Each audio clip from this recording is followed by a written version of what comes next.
I had just won $21 million and drove over to my daughter's place to celebrate. But when I got to her door, I heard her talking inside. She said, if we increase the dose by Christmas, she won't even remember who she is. I didn't knock. I turned around, drove home, and began the silent game.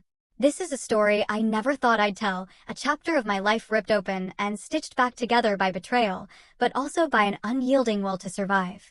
I had just won $21 million, an unbelievable sum, and I stood outside my daughter's front door, the winning envelope clutched in my hand, ready to surprise her, when their voices cut through the air, chilling me to the bone. If we up her dosage slowly, she'll forget who she is by Christmas. My knees buckled. My heart didn't just break, it shattered, crumbling into a million pieces right there on her porch. I didn't knock. I couldn't. I simply turned, drove home in a daze, and spent that night installing hidden cameras in every corner of my house. They thought I was old and soft. They were about to learn what true regret felt like. You see, I wasn't planning on giving Nora all that money. Of course not. But maybe a little something, help with the mortgage, fix up their kitchen, start a fund for my granddaughter, Emily. That was the dream. A good surprise. But then their voices, clear as day, sliced through that dream. Jake, my son-in-law, calm and calculated. If we up her dosage slowly by Christmas, she won't remember who she is. And then my own daughter, my flesh and blood, chimed in, equally cold. She won't fight back. She's soft now. This is the only way. Something inside me didn't just break, it tore. A clean, sharp rip. There was no fixing this. I drove home, not crying, not shaking, just moving. That night, two things arrived, a bottle of whiskey I had no intention of drinking, and a set of hidden cameras I absolutely did intend to use. I installed them myself, kitchen, front door, tucked above the medicine cabinet. Every angle, every shadow, every sound. People say when you grow old, you become invisible. Maybe. But invisibility has its uses. 3 nights later, they came. Nora brought a casserole, Jake a smile that never reached his eyes. They acted like everything was normal. Small talk, compliments. Emily wasn't with them, of course. She still had a soul. After dinner, Jake, who'd never lifted a finger, offered to help me clean. As I rinsed dishes, I saw him glance at the cabinet, a pause, a hand in his pocket. A second too long. He left a new bottle of pills where the old one had been. I didn't touch it. That night, I swapped the capsules, storing their poison in a Ziploc under the sink. The next morning, the show began. I forgot the sugar in my coffee. Called Emily by the cat's name. Stared blankly at the TV. They came back a few days later, this time with papers. Jake said they were routine, Nora said they'd take the burden off my shoulders. I just smiled, nodded, said I'd look them over. I waited. 4 days later, they returned. No smiles this time. Nora dealt the papers like cards. The top one, long-term care authorization. The second, property transfer. I blinked, feigning confusion. Asked about Emily, what day it was. Jake slammed his hand on the table. Nora hissed something I couldn't even process. Then a sharp, hot slap across my face. Before I could breathe, Jake shoved me. My back hit the chair, pain shooting up my spine. My hands trembled. I looked up and, just like that, the front door burst open. Officer Grant. Laura. She used to take piano lessons from me when she was 12. Now, she had a badge, a gun, and a face that had seen too much. Step away from her, she commanded. Nora went pale. Jake raised his hands. I just sat there, calm, watching. For those of you still listening, let me tell you something important. Sometimes silence isn't weakness. Sometimes it's preparation. And I had been preparing for this moment since the day I didn't knock. They thought it was over, but this was only the first step. After the police left, after Nora and Jake were gone, and the front door was finally closed, I didn't collapse. I didn't cry.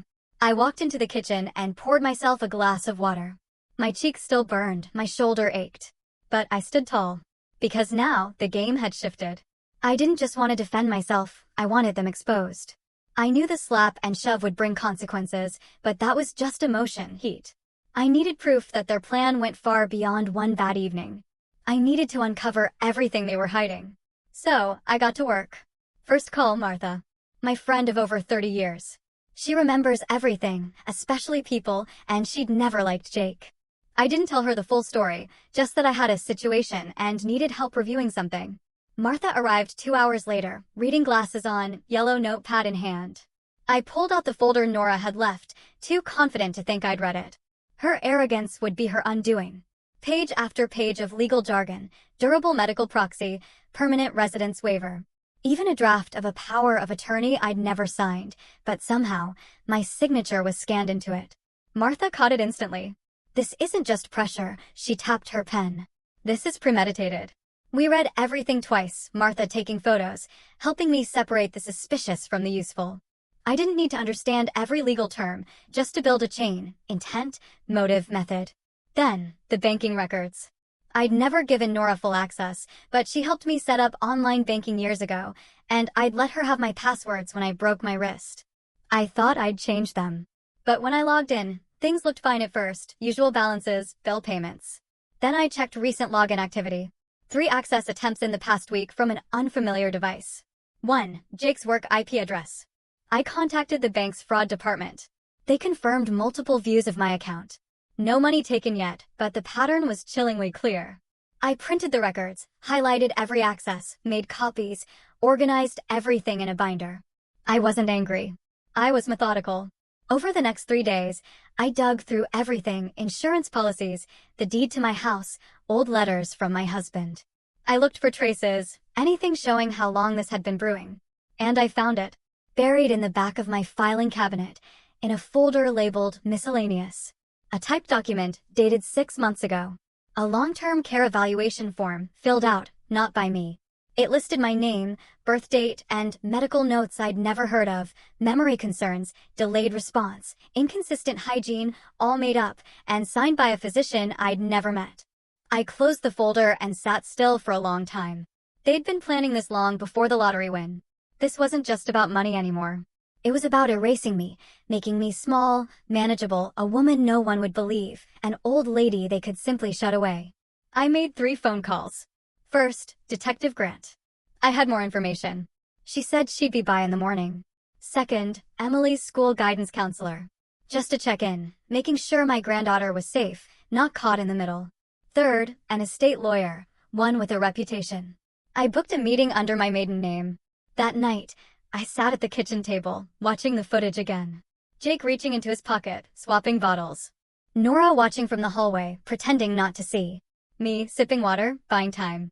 I played it twice. Not because I needed proof, but to remind myself that I hadn't imagined it, that the danger was real, that I was right to act. By morning, the pain in my shoulder had settled. I brewed coffee, dressed carefully, pinned my hair back, put on my late husband's watch. It still ticked, steady and quiet. I sat by the window and waited for the next knock. This time, I was ready. Detective Grant arrived just after 9. No uniform, no badge in sight. She led her straight to the kitchen where I'd laid out the new evidence, the forged care documents, the login records, the video files on a flash drive labeled with dates and timestamps. She sat across from me and just listened. When I finished, her voice was low, steady. This isn't just about family. This is fraud, identity tampering, possibly conspiracy to defraud a senior citizen. Her face told me she'd seen this before. Maybe not with this much precision, but the core of it was familiar. Keep copies, she said. I gave her the binder, the flash drive, the printed logs. She promised to loop in a financial crimes officer, start a formal review. After she left, the silence of the kitchen felt different. I allowed myself 5 minutes. Then I stood, walked to my bedroom closet. Behind the coats was the safe.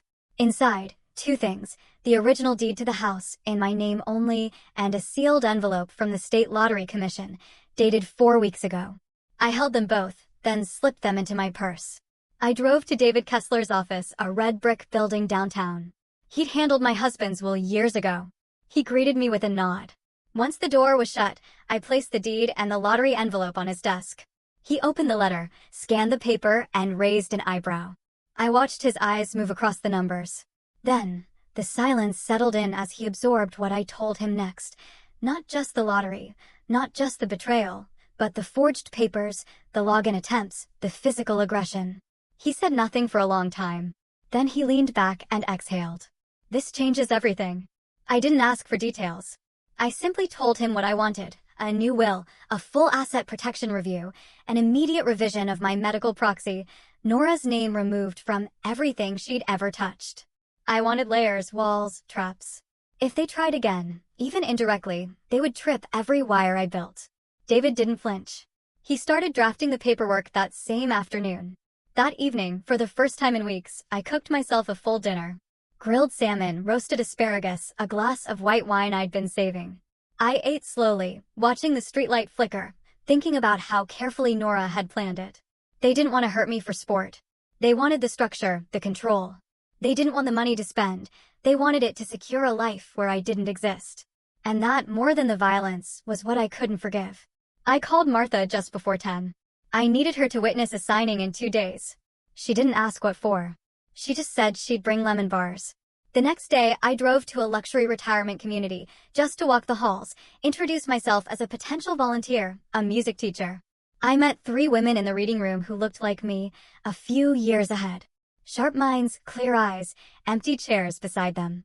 They had been someone's mother, someone's wife, someone's bank account. I sat with them for 15 minutes, listened to their stories, their disappointments. I smiled. I thanked them. I left. On the way home, I passed Jake's office. Lights were off, the lot empty, but his name was still painted on the window. I parked and stared, not with hatred, just calculation.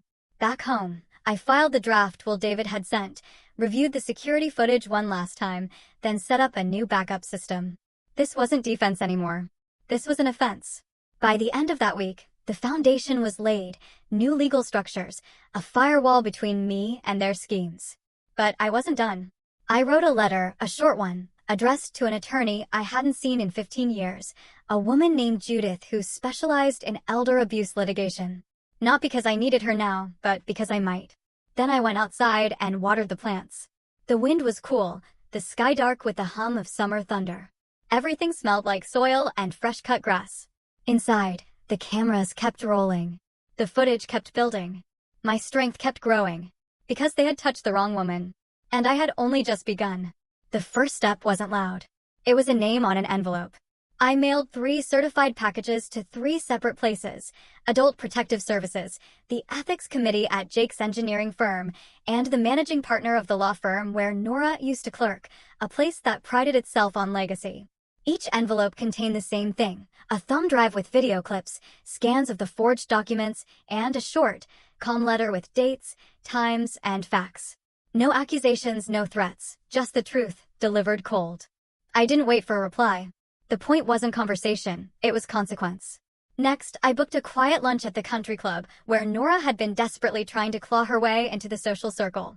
I reserved under my maiden name, arrived early, wearing the brooch my husband gave me the day we paid off the house.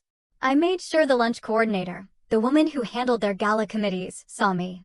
I ordered the trout, tipped in cash, and left a business card I had printed the day before: Community Advocate, Bloom Foundation. No phone number, just a website.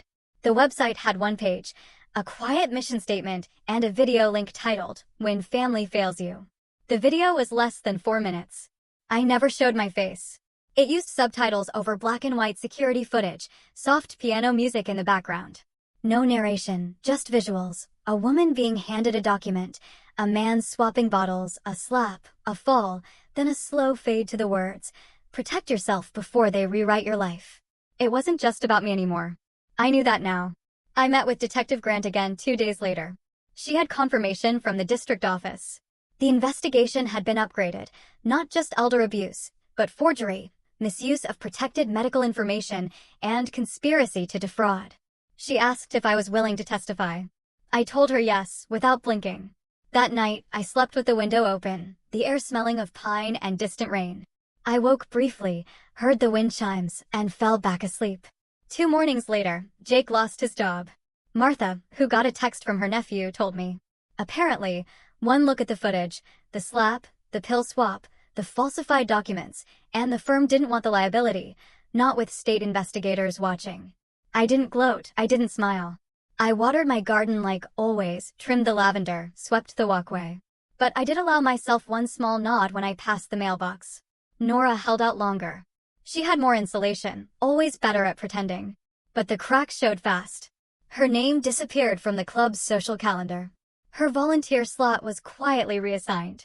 The manager at her favorite boutique wouldn't meet my eyes. The next day, I received a message through my lawyer from hers, a request for a private meeting, not about custody or inheritance.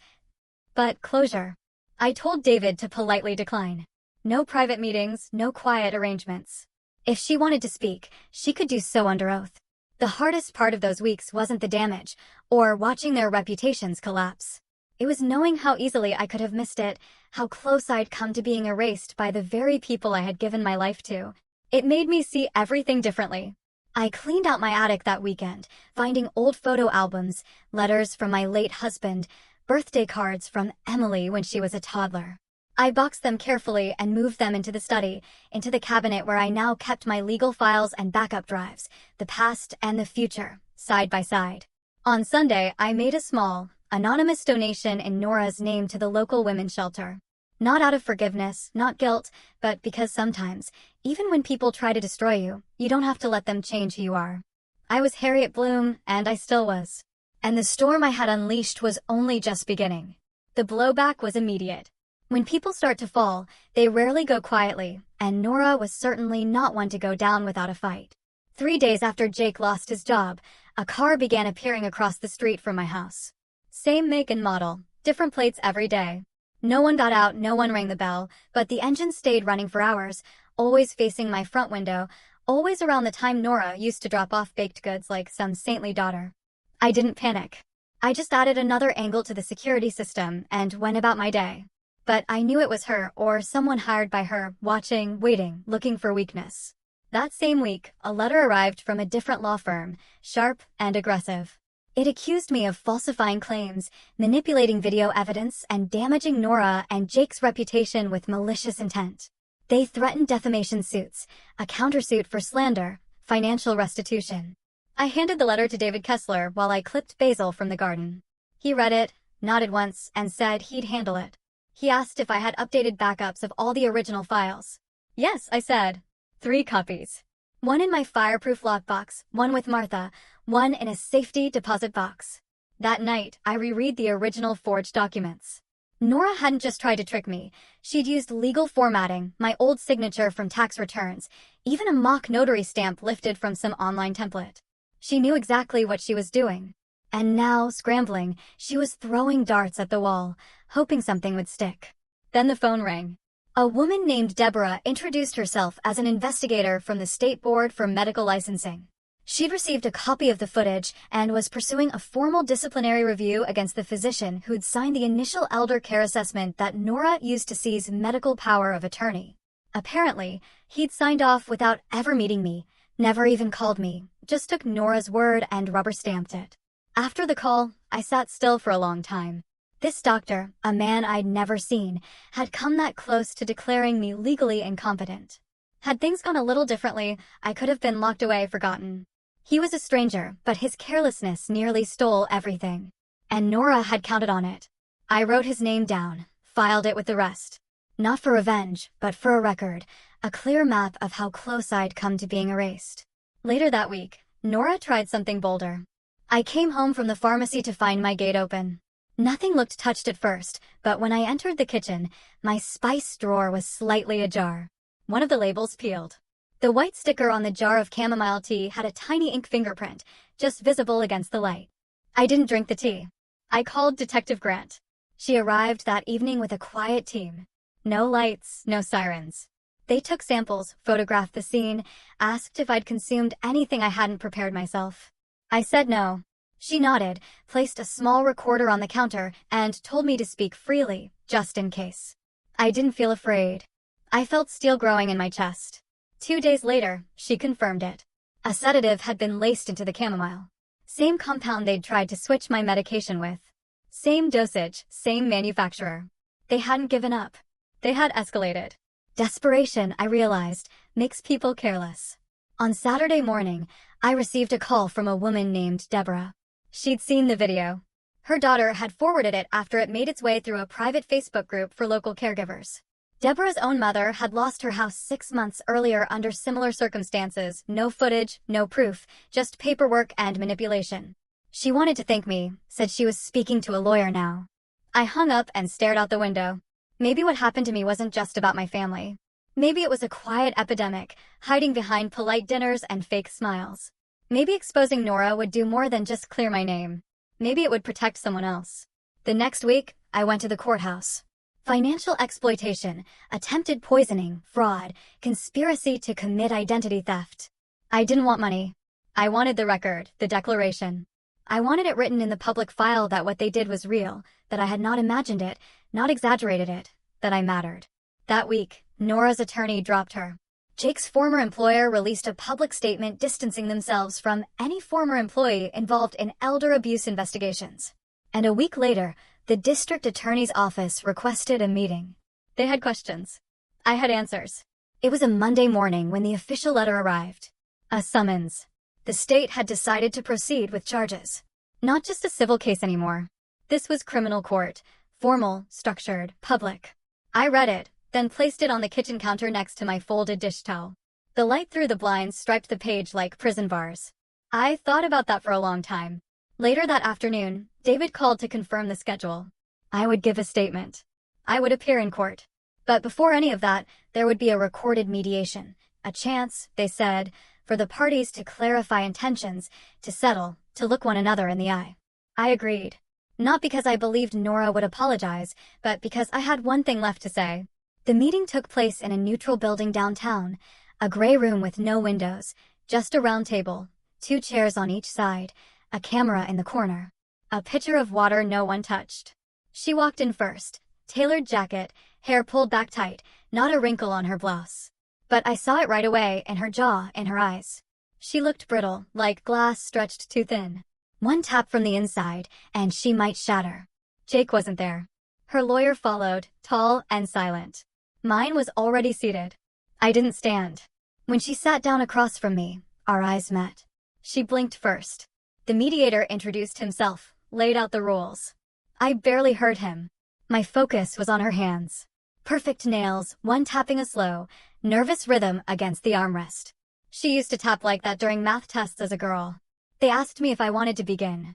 I said yes. Nora, I began, my voice steady. I raised you to be strong. I sacrificed more than you'll ever know to give you a safe, stable life. I never needed thanks, but I expected decency. The hardest part, I told her, wasn't the betrayal, the forged documents, the fall in my kitchen, or the altered medicine. It was the fact that when she looked at me, she no longer saw a person, just a hurdle, an obstacle between her and a comfortable life. She didn't interrupt. She didn't speak. So I kept going. I told her I knew what fear was, that I'd spent nights unable to sleep, wondering if the tea I drank would make me forget my own name. I'd counted pills, measured labels, checked locks twice. I had never lived like that before, I said. Not until you. When I finally stopped, the room was quiet. Even the mediator didn't move. Then her lawyer cleared his throat and said his client had prepared a statement. Nora reached into her folder, pulled out a piece of paper, but she didn't read from it. She just held it. She said she never wanted things to go this far, that Jake had pushed her. That after her second miscarriage, she felt unmoored. That watching me live alone in that house, independent and proud, made her feel invisible, like her life had stalled while mine kept going. She said she didn't mean to hurt me, that she thought she was protecting me, that Jake told her no one would believe me anyway. I listened. I believed some of it, but not enough. When she stopped, she folded the paper and placed it back in her bag, looking down. Not at the table, not at me. Just down. I leaned forward. There was a time, not long ago, when I had almost left everything to you. Not because you earned it, but because I thought love required sacrifice. Maybe giving you everything would heal whatever wound lived inside you. But then you tried to erase me. And I will not give anything to someone who believes I am disposable. The mediator asked if we were willing to resolve the matter outside of court. David said no. Nora's lawyer didn't argue. When it was over, she stood slowly. I stayed seated. She walked to the door, hesitated, then turned to look back at me. She said my name just once, Harriet. And I said hers, the way I used to, Nora Jean. Then she left. I sat in that room for another 10 minutes, listening to the air vent hum. Outside, the light had shifted, clouds moving in. I walked to my car alone and drove to the cemetery where my husband was buried. I didn't speak to the headstone. I just sat on the bench beside it and let the wind blow across my face. I had thought that facing her would bring me peace. But peace was not what I felt. It was something else, something quieter, like a deep shift inside my bones. The moment you stop fighting to be heard and start choosing who deserves to hear you. Back at home, the house felt heavier, not darker, just fuller somehow. I made soup. I turned on the porch light early. I pulled the spare quilt from the closet and left it folded at the end of the bed. There was a storm forecast for the weekend. I wasn't worried. I had weathered worse. And I wasn't alone anymore. The wheels of justice were moving now. I could feel it. Slow, deliberate, but unstoppable. Nora would face what she had done, and I would face what came next, not with fear, but with clarity. Because I knew who I was, and no one, not even my own daughter, could take that from me again. It started with a knock. Not loud, not rushed, just 3 steady knocks around 7:15 in the morning. While the neighbors were still pulling on coats and sipping coffee, Jake opened the door, half-shaved, wearing one sock, holding his phone like a shield. A tall man in a navy blazer introduced himself as Deputy Marshal Whitman and handed over a thick envelope. Jake's eyes went straight to the gold badge clipped to the marshal's hip. By the time he finished scanning the document, Nora was downstairs, her hair still damp. She took one look at Jake's face and froze. The marshal didn't answer her questions, he just turned and left. Inside that envelope was more than a court summons. It was the beginning of a full-scale investigation. Financial records frozen, access to accounts restricted. The DA's office had reviewed the footage and medical records, authorizing a joint task force. That same afternoon, an investigator visited the hospital where the sedative prescription originated. Interviews followed. Paper trails uncovered. The doctor who'd signed the order claimed he'd been misled, failed to verify the patient's identity. His license was suspended within days. By Friday, Jake's name was removed from the school board committee he'd been so proud of, and Nora's nonprofit, once featured in the community paper, was quietly taken off the city's partnership list. I didn't gloat, but I also didn't look away. I watched their fall with the same quiet precision I had used to plant tomatoes in the spring, patient, intentional. At the grocery store, 2 women whispered near the produce aisle. I heard Nora's name. One shook her head slowly, holding a bag of lemons. The ripple had begun. Meanwhile, I continued living. Book club, returned borrowed Pyrex dishes, mailed birthday cards to the women I'd met at the grief support group. But I didn't stop tracking the legal steps. Every form, every filing, every update from David came with a calm clarity that reminded me why I had chosen to act. This wasn't just about what they tried to do to me. It was about creating a line they could no longer cross. One night, Martha called in a low, urgent tone. Jake had been spotted at a bar near the interstate, loud, slurring, talking too much. He'd mentioned lawsuits and something about a safe deposit box. I didn't react. I went in my bedroom, opened a drawer, and removed an old insurance file that had nothing to do with them, but shared the same bank branch listed on one of Nora's forged documents. A day later, I authorized David to request the bank's internal security footage, citing fraud. They complied. What we uncovered was staggering. Nora had visited the branch 3 weeks before my supposed signature had shown up on the care transfer papers. She hadn't come alone. She brought a man who, from behind, looked enough like me to pass on a grainy camera feed. They'd approached a notary together. The notary, young and clearly distracted, had stamped a document without properly checking ID. It was all there, dated, logged, another brick in the wall. When David presented the footage to the assistant district attorney, her eyes narrowed. The case shifted. What began as a family betrayal now expanded into felony territory: theft, forgery, medical fraud, attempted elder abuse. And then the unexpected happened. Jake flipped. Faced with mounting charges and the threat of jail time, he turned on Nora. Signed a deposition. Gave a full account of her role, how she'd orchestrated the pill swap, how she'd instructed him to download fake legal templates, how she'd coached him on which words to use with the doctor. His confession came with details only someone inside the plan could know. He even provided screenshots of old texts. The DA's office didn't need more, but they took it. I sat with David the morning we received the news. Nora would be indicted. A formal arrest. It was a heavy thing, hearing it out loud. And yet, it did not feel like victory. It felt like an exhale. I remembered the way she used to braid her doll's hair at the foot of my bed when she couldn't sleep. How she once cried when I missed her piano recital because I had to work a double shift. Somewhere along the way, something had hardened in her. And now the world was about to show her what it meant to be held accountable. The next day, Martha brought over lemon bars. She didn't say anything, just placed the tin on the counter and gave my hand a squeeze. I sat with that tin for a long time before opening it. I wasn't celebrating, but I also wasn't grieving.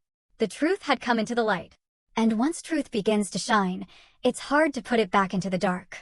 2 days after Jake's confession reached the DA's desk, Nora filed an emergency motion through her attorney, buried in procedural language aimed at freezing all evidence tied to her nonprofit accounts. She claimed everything was a misunderstanding, that she was the victim of a malicious smear campaign orchestrated by a bitter parent and an unstable husband. The court rejected it, but the media did not. The local paper ran a headline too big for its column: "Respected youth advocate faces allegations of fraud and elder abuse." Her face was plastered beneath it, captured during some fundraising event, smiling in front of a line of school children. The comments came fast. Some defended her, citing years of service. Others called for her arrest. But the worst tone came from former staff. Anonymous quotes, quiet accusations. They spoke of missing funds, strange reimbursements, donors pulling back. And just like that, the storm she tried to hide behind swallowed her whole. At home, I stayed quiet. I didn't call anyone, didn't respond to the handful of people who left messages saying they were sorry, that they had no idea. I didn't need their sympathy. I needed clarity. David met me at the diner the following morning. He slid into the booth, opened a slim manila folder, and showed me the latest deposition. It wasn't just Jake anymore. One of Nora's former assistants had stepped forward. She confirmed Nora had used the nonprofit's funds to cover personal expenses and drafted false meeting notes to justify grant spending. Each line of testimony was like a rope pulling the curtain back. But I felt no joy, no satisfaction, only a growing heaviness. That afternoon, I sat by the window with lukewarm tea, watching the wind lift the corners of the garden tarp. I remembered planting flowers with Nora when she was a child. She had soft hands and too much curiosity. She once asked if daisies could hear when we spoke to them. Somewhere between that summer and this winter, something inside her had turned cold. The next day, I received a letter. Not official, not legal, just a plain white envelope with shaky handwriting. It was from Emily. She wrote that she had moved in with a friend's family, said she couldn't be near her parents right now. She had seen the footage and read the headlines. She didn't ask to visit me. She didn't offer any apologies on her mother's behalf. She simply wrote, "I believe you and I'm sorry." I sat with the letter in my lap for a long time. Not crying, just breathing. That night, I locked every door. The next morning, a pounding on the back door. I stood still, holding my breath, heart steady. It was Nora. She looked thinner, eyes wild, hair pulled into a loose knot like she hadn't slept. I didn't open the door. She shouted my name twice, said she just needed to talk, that it had all gone too far. I turned away from the window and walked to the living room. I didn't want to hear it. But then I heard glass, the sound of a flower pot shattering. By the time I reached the porch, she was gone. And there, beside the broken clay, was a photograph. It was from our trip to Savannah, the last trip we ever took as mother and daughter. I picked it up. The corner was torn. Her smile in the picture looked forced. 2 nights later, a letter came from her attorney. A thinly veiled threat, demanding the withdrawal of all charges, claiming emotional coercion. David advised me not to respond. The DA's office sent a formal rejection. But I knew what this was. It wasn't a legal play. It was personal. She wanted me to feel something: regret, guilt, doubt. Instead, I felt steel. I had spent too many years wondering what I did wrong. I would not spend another second apologizing for surviving what she tried to do. The next Sunday, I sat at church, not for the sermon, just for the stillness. Martha joined me, sat beside me in silence. After the service, she handed me a small wrapped package. Inside was a photo frame. She had taken a screenshot of me from the news clip, the moment where I walked out of the courthouse, head high, spine straight. She said, "You should see yourself the way we all saw you that day." I thanked her. That night, I placed the frame beside my dresser mirror. Not as a trophy, not as a warning, but as a reminder that sometimes survival is quiet. Sometimes it doesn't shout or break. Sometimes it just stands. And I had stood through all of it. The envelope came on a Thursday morning, hand-delivered by David, his tired smile and steady hands. He didn't sit, just stood there watching me open it at the kitchen table. I unfolded the letter, read the 2 short lines printed in elegant font. It was an invitation. Nora and Jake were hosting a family appreciation dinner at their country club. No signatures, no handwritten note, no apology, just the bold presumption that I would show up. David waited for my reaction. His arms crossed lightly, like he already knew what I was going to say. I set the letter down without a word, stood up, and walked to the cabinet near the stairs. I pulled out the navy blue folder I had kept sealed since the morning after the police raid. Inside were copies of the security footage, transcripts of Nora's conversations, testimonies, a full record of the forged prescriptions, the slush funds, and even the signed waiver where Jake admitted to the sedative swap. I handed the folder to David. "It's time," I said. He nodded once and left. No discussion, no explanation needed. Saturday night arrived. The club's parking lot glowed under golden light. Expensive cars lined the front. A valet took my dusty station wagon without blinking. Inside, the space buzzed with polite laughter, clinking wine glasses, and shallow conversations. I hadn't been to an event like this in years. But I wasn't here for nostalgia. A woman with a clipboard ushered me to my seat. I was alone at a table near the stage. Everyone else sat in clusters of 4 or 5, some whispering as they noticed my presence. I didn't return any greetings. Then Nora walked out, her hair curled tight, lips painted with something too red for her usual taste. She took the mic with the ease of someone used to applause. She spoke of legacy, of family, of giving back. Jake stood beside her, nodding like a bobblehead. And just as she reached the line about honoring the women who raised us, the ballroom doors opened. 2 plainclothes officers stepped inside. They didn't shout. They didn't rush. They moved with the calm certainty of people who knew exactly what they were walking into. One approached Jake. The other walked straight to Nora. It happened so fast that most guests didn't even register what was going on until the bracelets clicked. A ripple of confusion, gasps, a few shrieks. Nora's voice cracked. She asked what this was. Jake's face turned a shade I can only describe as empty. The officers didn't explain anything to the crowd. They simply led them out quietly, firmly. I remained seated. I didn't need to follow. I had already seen the scene play out in my mind a dozen times. But then something happened. Emily walked out from the back of the room. She had been hiding behind the curtain near the service entrance. She didn't look at me. She just stood there watching her parents being escorted through the side doors. She didn't cry. She didn't run after them. Instead, she turned to the crowd and said, "My grandmother saved me." Then she walked toward me and sat down. Silence settled over the room like fog. No one clapped. No one whispered, just silence.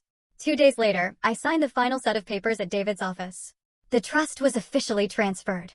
My winnings, minus what I kept for living comfortably, were now in the name of the Franklin Fund, a nonprofit created in honor of my mother.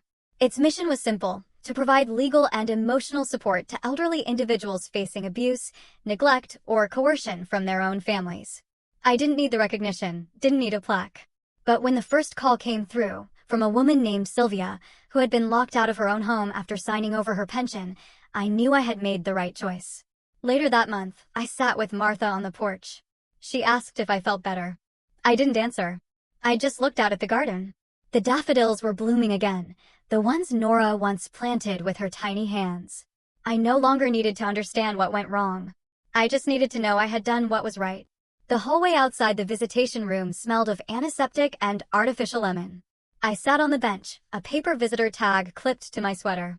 It was the same sweater I'd worn the day Nora turned 10, the one she once wrapped herself in after scraping her knee.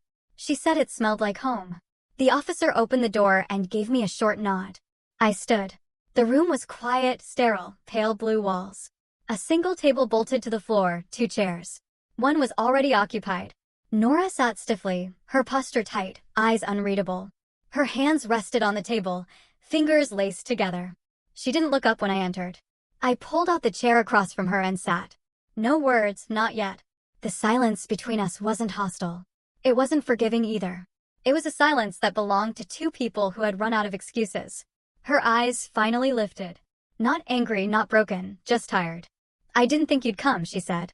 I nodded slowly. I did. She waited. Maybe for an accusation, maybe for comfort. I gave her neither. "You planned the dinner weeks before you sent the invitation," I said evenly. "You wanted me surrounded, outnumbered, pressured. You expected me to fold, to sign over the trust, to disappear quietly." Nora blinked but didn't deny it. Her lips pressed into a thin line. Her voice, when it came, was quiet. It wasn't about the money. I let that sit for a moment. Then I leaned forward. "Then what was it about?" She glanced at the wall, then back to me. "You always made me feel like I had to be perfect." Like everything I did was a performance. You praised me for grades, for achievements, for being strong, but never for just being me. I exhaled, not because it hurt, but because it was something I had waited years to hear. You're right, I said.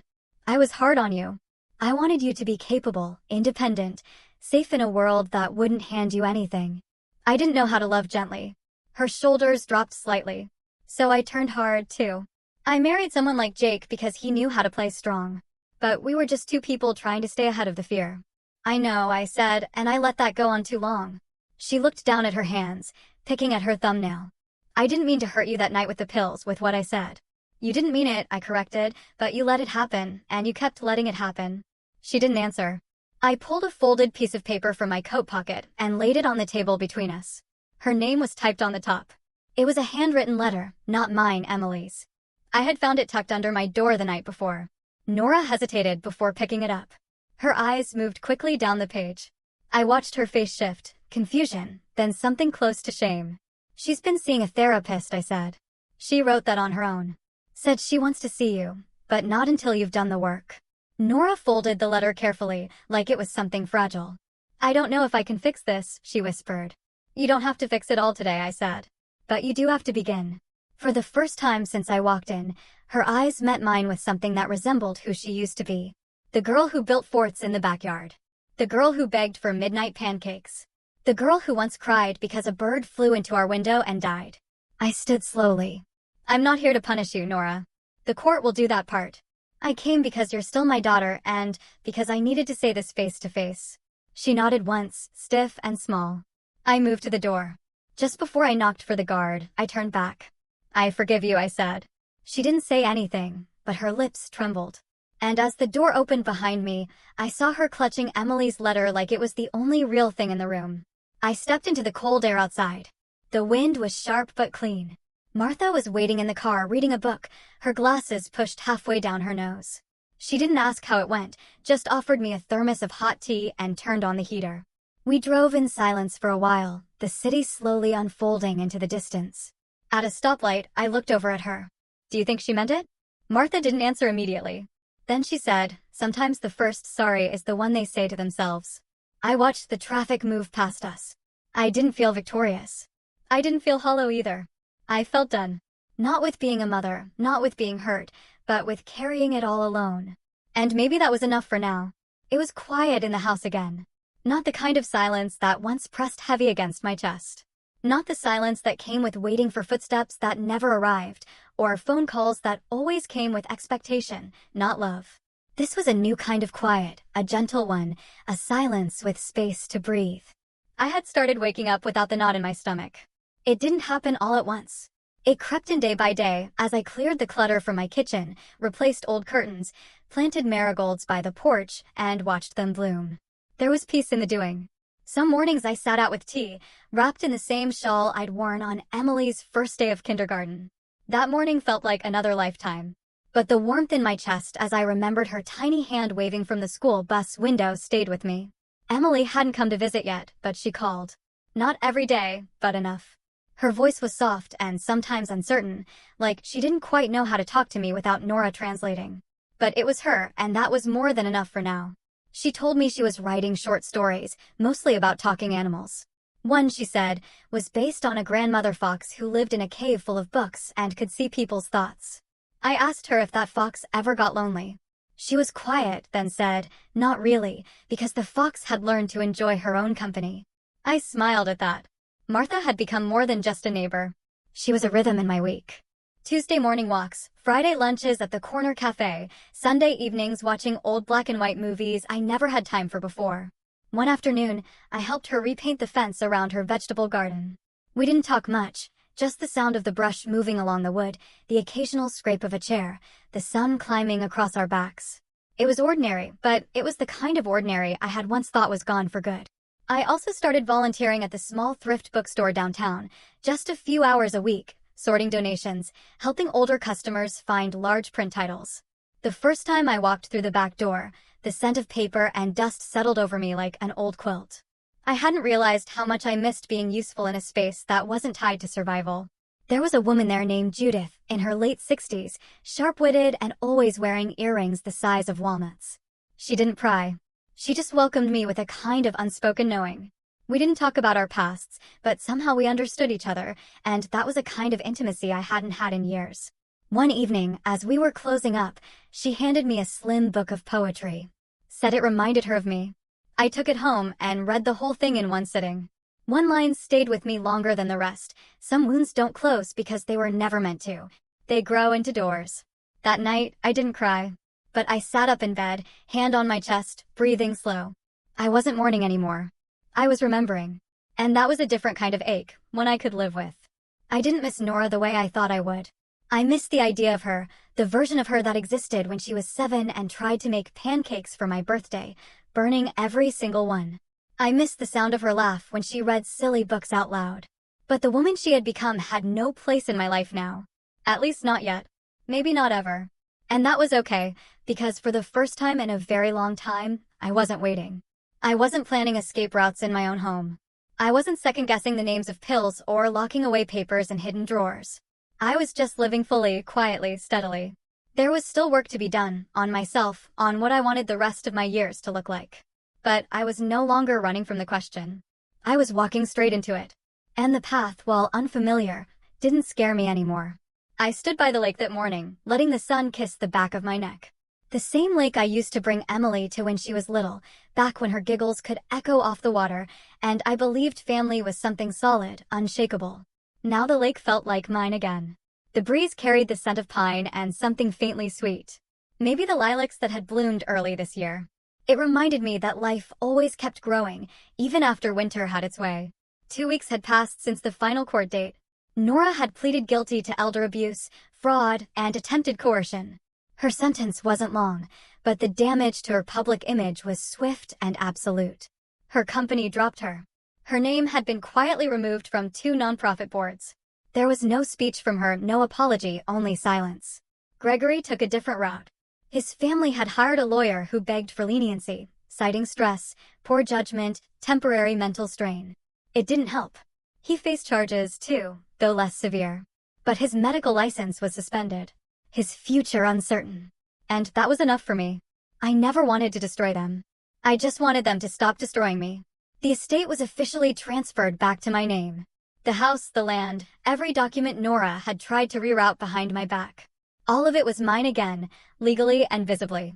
But I didn't celebrate with champagne or parties. I took a walk around the property, touched the old maple tree by the gate, and let out a long breath I hadn't realized I was still holding. The cameras had been removed from my home. Not because I was no longer cautious, but because I no longer felt watched. I no longer lived in fear of the knock on the door, or the smile that came with too much sweetness and too many strings attached. Martha visited more often. She brought banana bread this time, still warm. We sat in my kitchen, not saying much. Just 2 women who had seen enough of life to know when silence meant comfort. Emily started sending letters, handwritten ones. She said she liked the feel of a pen on paper better than a screen. Sometimes she included little sketches, a fox in glasses, a cup of tea with steam hearts. I kept them all in a wooden box on my nightstand. I hadn't replied yet. I wasn't ready. But each envelope brought something tender back into my chest. A warmth I hadn't expected to feel again. And I knew eventually I would write her back. There's a kind of healing that doesn't announce itself. No grand moments, just quiet evidence. I noticed it when I laughed at an old sitcom rerun. When I found myself humming while folding laundry. When I bought a new scarf because I liked the color, not because I needed it. That was the real victory. Not the court ruling. Not the reclaimed house. But the return of joy in the small, unexpected places. One evening, I took out the winning lottery ticket. I hadn't told anyone, not even Martha, not even Emily. I kept it in a small ceramic jar behind my bookshelf. I didn't need the money anymore to feel safe, but I had plans for it now. The following week, I opened a fund in honor of my mother, a woman who had raised 4 children on a factory wage and still managed to read me bedtime stories every night. The fund would support single women over 60 pursuing community education, small businesses, or simply learning how to rebuild a life alone. I named it the Second Bloom Fund. Because that's what this season of life had become for me. A second bloom. On the morning of the launch, I wore a navy blue dress and pinned a small silver brooch to the collar. It had belonged to my grandmother. The auditorium wasn't full, but it didn't need to be. The right people were there. Women with soft eyes and strong backs. Women who nodded slowly when I spoke. Women who understood. When I stepped off the stage, I didn't look for Nora in the crowd. I didn't need to. This moment wasn't about her. It was about me, about what I had survived, about what I was still becoming. That night, as I settled into bed, the wind picked up outside. The trees whispered against the windows like an old friend. I reached over and turned off the lamp, then lay in the dark with a steady heartbeat and a quiet mind. I was no longer someone's mother, no longer someone's victim. I was just me, and that was more than enough.